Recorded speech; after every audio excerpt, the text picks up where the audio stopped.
à ce journal sur nos antennes, mesdames, messieurs, voici la charpente.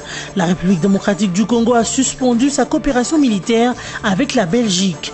Une décision du gouvernement congolais qui intervient dans un contexte de tension entre Bruxelles et Kinshasa suite aux critiques de Didier Reynders sur la nomination de Bruno Tshibala au poste de Premier ministre. Et le rassemblement El Félix Tshisekedi se déchire. Il compte en son sein deux camps, les Katumbistes et les Tshisekedistes, a dit Lisanga Bonganga. Ce coordonnateur de la CAT, coalition des amis de Tshisekedi, a dénoncé le dictat de Katumbistes au sein du RASOP limité, notamment le G7. Pour lui, nul n'a le droit d'interdire à la CAT de réfléchir. Et enfin, les États-Unis d'Amérique a largué sa plus puissante bombe non nucléaire en Afghanistan le jeudi soir. La bombe visait les sites occupés par le groupe État islamique dans la région. 36 djihadistes seraient décédés pendant l'opération, indiquent les autorités afghanes et assurent que tout a été fait pour éviter les victimes civiles. Cette opération a été un succès selon Donald Trump qui se dit très fier de son armée. Le président de la République, Joseph Kabila Kabange, a demandé le mercredi 12 avril dernier au ministre congolais de la Justice de prendre urgemment les dispositions pour l'ouverture des enquêtes au Kasaï. C'est dans un communiqué de la présidence que cette décision consécutive au discours du chef de l'État du 5 avril dernier devant les congrès a été annoncée.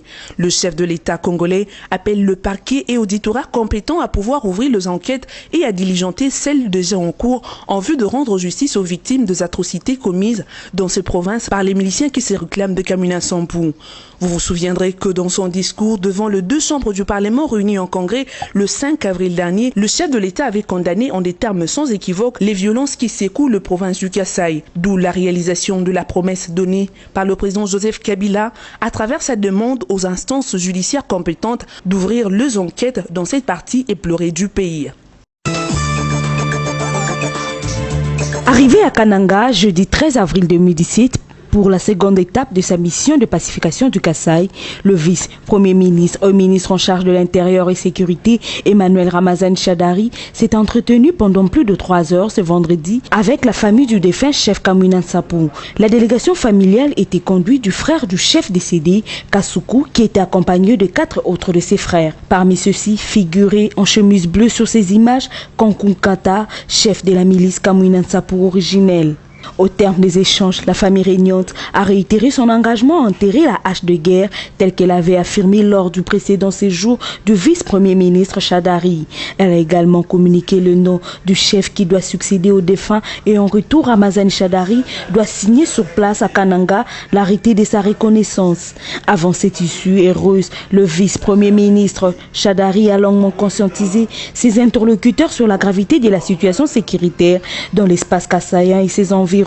Il leur a également fait part de la préoccupation du chef de l'État qui tient à ce que cesse cette situation qui a atteint des proportions inacceptables. C'est donc fort de cette conscientisation que la famille régnante a renouvelé son engagement à mettre fin aux hostilités avec la puissance publique.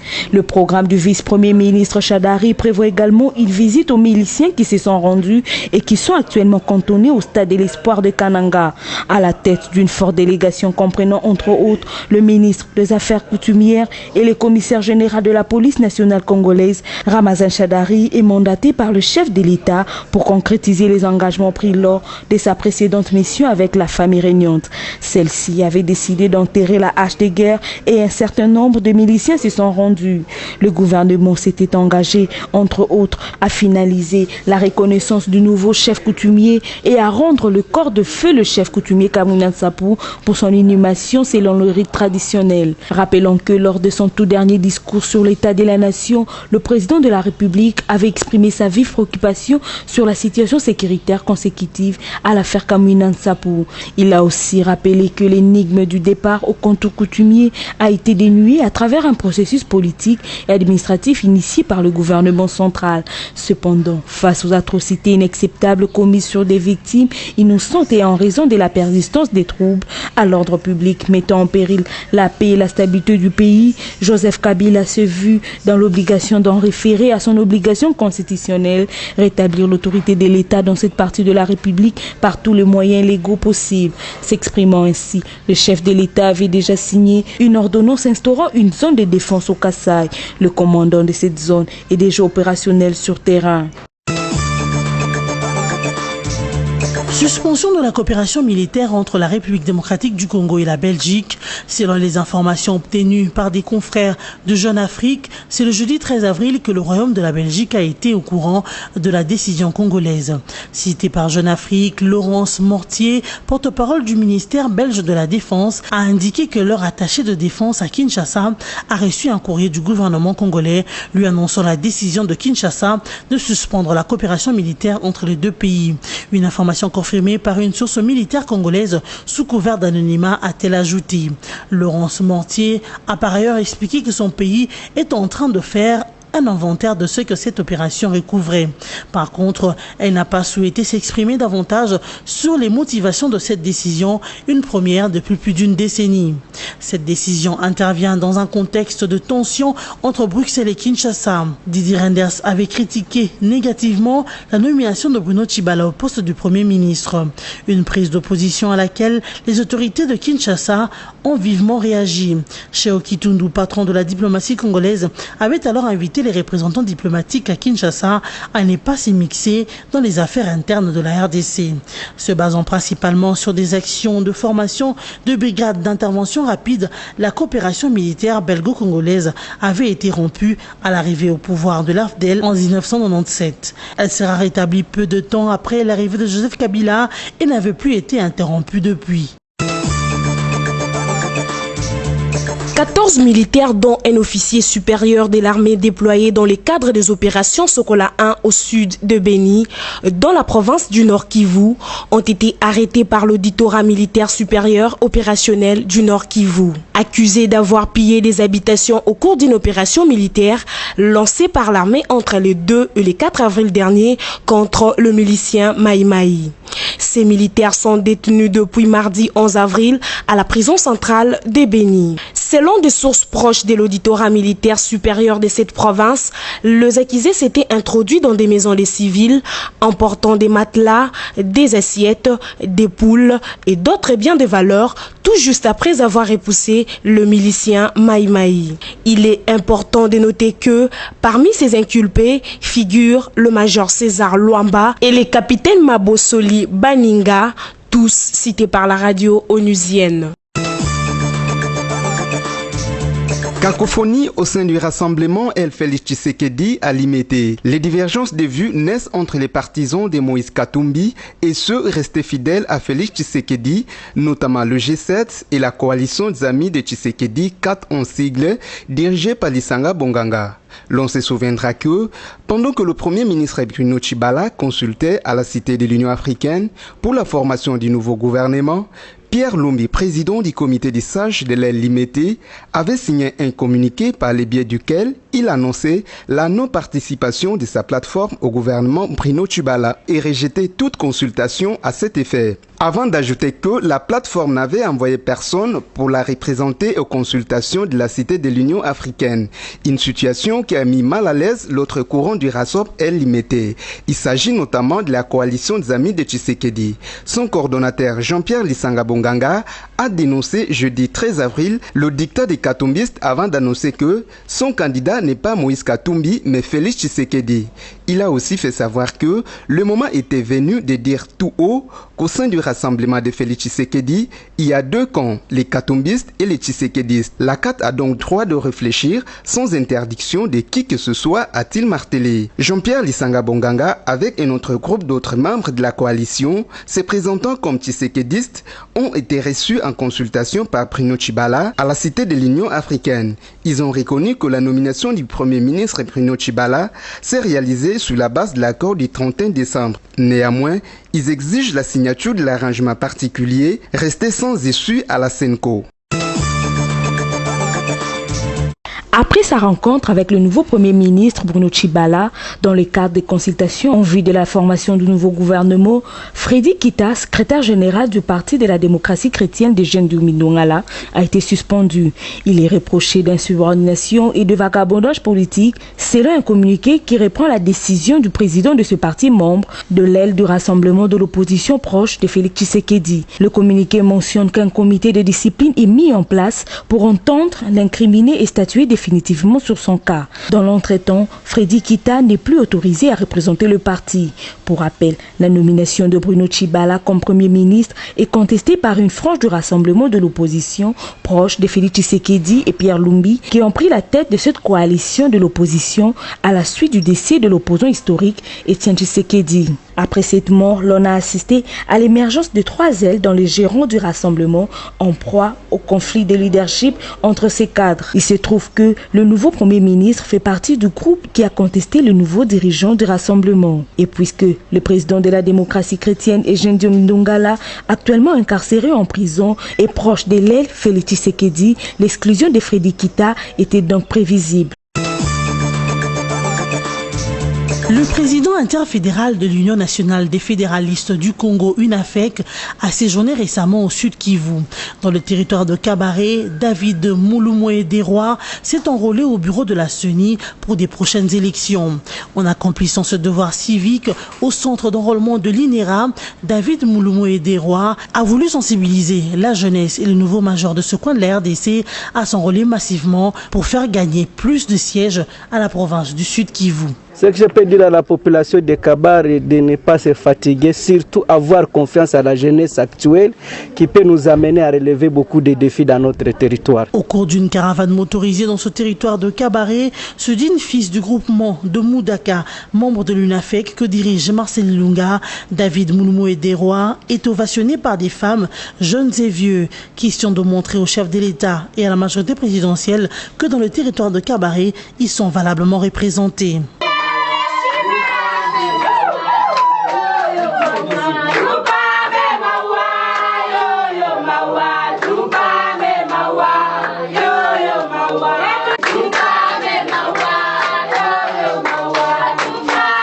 Le secrétaire exécutif de l'UNAFEC Sud Kivu s'est dit fier de voir l'un des fils du terroir accomplir son devoir civique en incitant ses pairs à emboîter les pas. Ici est de noter que David Mulumwe Desrois est celui qui a implanté l'UNAFEC dans les villes de Kindu, Goma, Bukavu et Kisangani.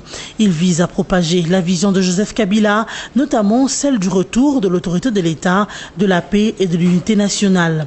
En sa qualité du président du club de football Tigre Sport, David Mulumwe Desrois s'est fait accompagner des footballeurs, des jeunes du Kabaré et de la Ligue des femmes de l'UNAFEC qui sont venus lui témoigner leur reconnaissance pour l'intérêt qu'ils manifestent pour la jeunesse du Sud Kivu. Une bombe américaine de destruction massive par souffle non nucléaire a été larguée jeudi soir dans l'est de l'Afghanistan par les États-Unis. Elle visait les sites occupés par le groupe État islamique dans la région. Cette opération a été un succès selon Donald Trump, le président américain qui s'est dit très fier de l'armée américaine. De leur côté, les autorités afghanes assurent que tout a été fait pour éviter les victimes civiles et qu'au moins 37 djihadistes seraient décédés lors de cette opération. Cette opération a été préparée de longue date par les Américains qui avaient intensifié les bombardements dans ce secteur. C'est donc la première fois que les USA utilisent cette bombe.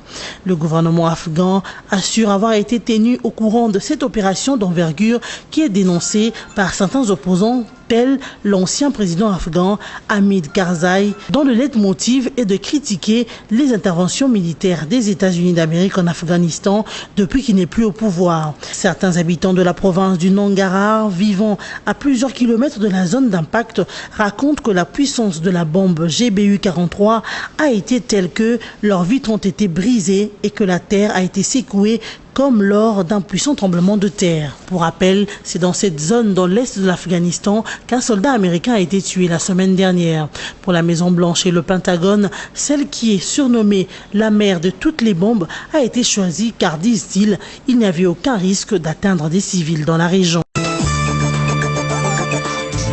Mesdames, Messieurs, voici le rappel de titre. La République démocratique du Congo a suspendu sa coopération militaire avec la Belgique. Une décision du gouvernement congolais qui intervient dans un contexte de tension entre Bruxelles et Kinshasa suite aux critiques de Didier Reynders sur la nomination de Bruno Tshibala au poste de Premier ministre. Et le rassemblement El Félix Tshisekedi se déchire.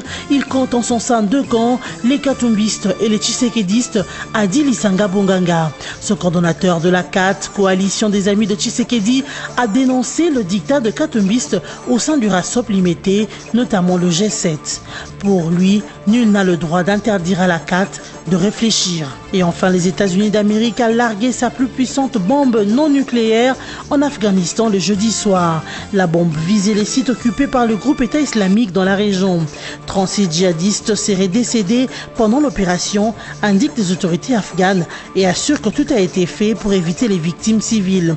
Cette opération a été un succès selon Donald Trump qui se dit très fier de son armée. Ainsi s'achève cette édition d'information. Merci de votre attention soutenue.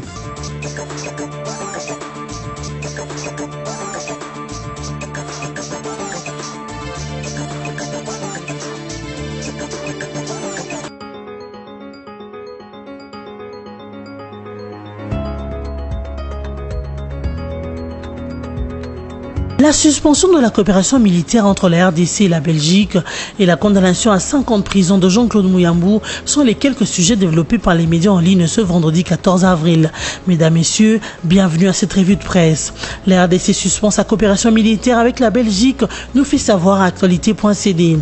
La RDC a suspendu sa coopération militaire avec la Belgique et c'est qu'a déclaré Laurence Mortier, porte-parole du ministère belge de la Défense aux confrères de Jeune Afrique ce jeudi 13 avril. Cette coopération est essentiellement orientés sur la formation.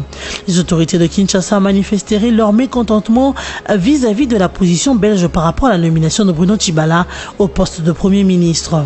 Le Royaume de Belgique, comme la France, l'Union européenne et d'autres puissances occidentales ont critiqué la nomination de Tshibala, estimant qu'elle ne reflète pas l'esprit et la lettre de l'accord du 31 décembre. Suite à ces différentes positions de l'Occident, Cheo Kitundu, vice-premier ministre et ministre congolais des Affaires étrangères, avait même menacé d'expulsion certains diplomates. Et sur Congo Virtuel, on peut lire « Passeport congolais, nouveau point de lynchage occidental contre Kabila ». L'on a en effet eu l'habitude de voir l'Occident monter au créneau autour de certains événements censés marquer des tourments dans la vie politique congolaise, surtout au sujet du sort ou de la gestion du pouvoir. Depuis bientôt une année, ces pressions sont devenues carrément cycliques autour de l'enjeu du dialogue pour une période préélectorale devant conduire aux élections. On l'a vécu dans la période ayant précédé le dialogue facilité par Edem Kodjo. On l'a vécu aussi autour de la signature de l'accord du 31 décembre. Les pressions diplomatiques qui ont pris aussi la forme de sanctions ciblées s'accompagnent toujours de pressions médiatiques sur des affaires généralement attribuées à Joseph Kabila et sa famille. Le ruche sur les médias avait suivi le même schéma que celui qui se déploie aujourd'hui avec la nouvelle affaire des passeports biométriques congolais mis en circulation depuis fin 2016. Comme d'habitude, le réseau occidental avance un dossier dit embêtant, mais qui curieusement coïncide avec la grosse déconvenue des poulains occidentaux engagés au dialogue et qui escomptait la primature. Nous avons eu le privilège, écrit Congo Virtuel, bien avant cette affaire de pression médiatique, de rencontrer Karaziwan, directeur de la société Semlex, qui est en contrat avec le gouvernement congolais dans le projet du passeport biométrique. Karaziwan y est revenu sur les conditions de son arrivée dans l'affaire de ce passeport qui a permis à la RDC de respecter les délais de l'OAIC sur la conformation de tous les États membres aux normes en la matière. Il est également revenu sur les plus de 2 années de négociations avec les autorités congolaises, 2 années aussi de concurrence avec d'autres firmes et non de moindres telles que ZTS qui fut le client de la CEI pour les élections de 2011, Gemal Toki est l'actuel client de la CENI ou encore Oberture et autres. Il faut s'arrêter ici pour comprendre que cette affaire de Reuters ne peut pas être étrangère à une concurrence déloyale, surtout lorsque l'on sait que la RDC aborde la période de lancement du recensement général qui va nécessiter l'acquisition de nouveaux équipements qu'offrent justement toutes ces firmes. Bref, Reuters serait tombée sur l'une de ces firmes comme source d'information qu'elle peut bien se gratter la tête. Autre sujet avec Forum 2As qui écrit 5 ans de prison pour le bâtonnier honoraire du barreau de Lubumbashi, Jean-Claude Mouyambou, épilogue d'un procès pour abus de confiance. Pas l'ombre de considération politique dans l'affaire soutiennent les juges. Le procès Mouyambou fait la une dans les salons politiques. Rendu public au courant de la semaine, le verdict du tribunal qui a siégé au second degré focalise aujourd'hui l'attention de l'opinion tant nationale qu'internationale. Reconnu coupable des faits infractionnels, le bâtonnier Mouyambou est condamné à 5 ans de servitude pénale et sommé de payer un montant de $10 000 américains à la famille Stoupis au titre de dommages et intérêts. Si ces faits s'avèrent sacrés, les commentaires sont loin de faire l'unanimité. À Lubumbashi comme à Kinshasa, les langues se délient au moment où d'aucuns se frottent les mains face à un verdict qu'ils estiment impartial. Des voix se lèvent pour crier à la politisation d'un procès d'un homme qui a eu à assumer des fonctions d'État. Certes célèbre dans sa contrée, dans l'ex-Katanga, le bâtonnier Muyambo, président du parti SCODE, a eu le privilège d'être ministre dans un passé récent. Pas étonnant que des ténors d'une certaine opposition politique et des partenaires extérieurs scrutant de plus près ce procès qui s'est longtemps prolongé. Des analystes indépendants sont de plus en plus convaincus que la politisation tant clamée n'a pas droit de citer vu la véracité des faits. La genèse de l'histoire remonte à la notoriété que s'est constitué au fil du temps le cabinet du bâtonnier Muyambo dans l'ex-Katanga avant qu'éclate ce procès. Efficace, ce cabinet a acquis son prestige en gagnant des procès. Et terminons avec la prospérité qui parle de 100 jours après gouvernement Sami Badibanga à l'heure du bilan. D'après ce journal, l'exercice paraît à la fois simple et complexe, selon que chaque Congolais devrait se faire sa propre idée du bref séjour à l'hôtel du gouvernement de Sami Badibanga, nommé Premier ministre le 17 novembre 2016, et qui, après le discours du président Joseph Kabila devant les deux chambres du Parlement réunies en congrès le 5 avril 2017, a décidé de démissionner le 7 avril dernier. Ici, avec le concours du service de presse de la primature, il y a lieu de noter tout de même qu'après tout, Sami Badibanga n'a pas démérité, tout en mettant le cap sur les élections et les urgences socio-économiques telles que l'affaire du carburant, les routes cassées, les interventions dans les hôpitaux, la lutte contre les menaces de grève, les dépenses engagées et stoppées sur les obsèques de Tshisekedi. Sami Badibanga Ntita, lui, misait essentiellement sur le budget 2017, grâce auquel il aurait pu apporter des solutions durables au peuple congolais s'il lui avait été donné la possibilité de le démontrer au Parlement. Le document officiel ci-dessous répertorie secteur par secteur toutes les actions de Badibanga menées durant les 100 premiers jours de son passage à la tête du gouvernement sortant depuis qu'il avait été investi le 23 décembre 2016. Tous les détails alors, tels qu'ils ont été avancés dans ce mini-bilan, sont vérifiables, soutiennent des sources autorisées de la primature. Ainsi se termine cette revue de presse. Merci de l'avoir suivi.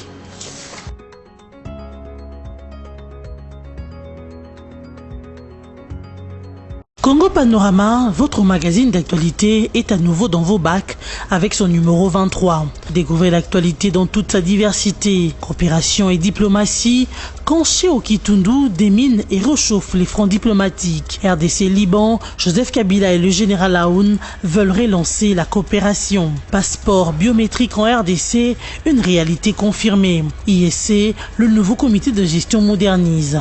La CGT à fond sur la route bypass.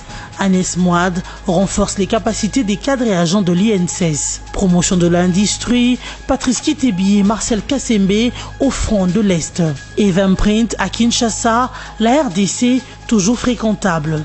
Formation professionnelle, après Kinshasa, bientôt un bâtiment ultra-moderne de l'INPP à Lubumbashi. Congo Panorama, c'est aussi la politique avec les négociations pour des élections apaisées. Sanko, échec et mat. Congo Panorama décortique pour vous les efforts du chef de l'État à travers le gouvernement pour la pacification au Tanganyika entre Pygmées et Bantous, à Kinshasa et au Congo central dans l'affaire Boudoudia Mayala, au Kasaï avec le phénomène Kamina Sampou, le tout avec thérapie du dialogue administré par Emmanuel Chadari. Congo Panorama numéro 23, c'est enfin l'éditorial signé Yvan Ramazani, rien que pour la paix. L'éditorialiste révisite le cursus du président Kabila au sommet de l'État et constate qu'il a choisi de conduire dans la paix ce pays vers sa destinée de grandeur, non pas tout seul, mais avec le peuple congolais qu'il s'efforce toujours à ériger comme principal acteur de son bien-être et bénéficiaire prioritaire